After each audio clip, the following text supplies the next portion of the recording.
کبھی کبھی انسان بالکل نارمل لگتا ہے، صبح اٹھتا ہے، نارمل روٹین کرتا ہے، لوگوں سے بات کرتا ہے اور مسکراتا ہے، مگر اندر سے بہت تھکا ہوا ہوتا ہے۔ اور یہ کہانی ایک لڑکی کی ہے جو ہمیشہ خود کو پیچھے رکھتی، گھر میں، آفس میں، دوستوں میں یا دوسروں کے وہ ہمیشہ دوسروں کی پرائیورٹی بنتی۔ اور یہ کہانی ایک دن کی نہیں ہے، یہ کہانی ایسی ہے جو اندر ہی اندر انسان کے اندر بس جاتی۔ یہ لڑکی بھی کچھ ایسی تھی، صبر کرتی تھی، سمجھوتا کرتی تھی اور سمجھتی تھی کہ میں چپ رہوں گی، لوگ خود ہی سمجھ جائیں گے۔ ٹائم کے ساتھ ساتھ اس نے یہ فیل کیا کہ خاموشی سب کچھ سہ لیتی ہے مگر سب کچھ بدل نہیں سکتی۔ اور ایک دن اس لڑکی نے اپنے آپ سے ہی سوال کیا، کیا میں غلط ہوں یا پھر میں اپنی بات کہنا نہیں جانتی؟ اور اس نے ڈیسائیڈ کیا کہ اپنی بات دل میں رکھنے سے میں خود کو کمزور کر رہی ہوں، تو اب میں خود کو بدلوں۔ اس نے پہلی بار یہ مانا کہ خاموش رہنا بے شک اچھی عادت ہو سکتی ہے لیکن سیلف ریسپیکٹ نہیں۔ تو اس دن سے اس نے اپنے لیے بولنا سٹارٹ کر دیا، لیکن بدتمیزی سے نہیں، لحاظ سے، تمیز سے۔ لوگوں نے ریئیکٹ تو بہت کیا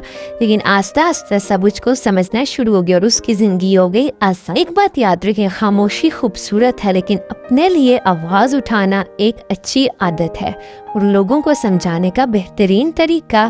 ویڈیو پسند آئی تو چینل کو کر دے سبسکرائب، اور ہاں، کمنٹ میں مجھے بتائیں آپ لوگ کی سب سے اچھی عادت کون سی ہے۔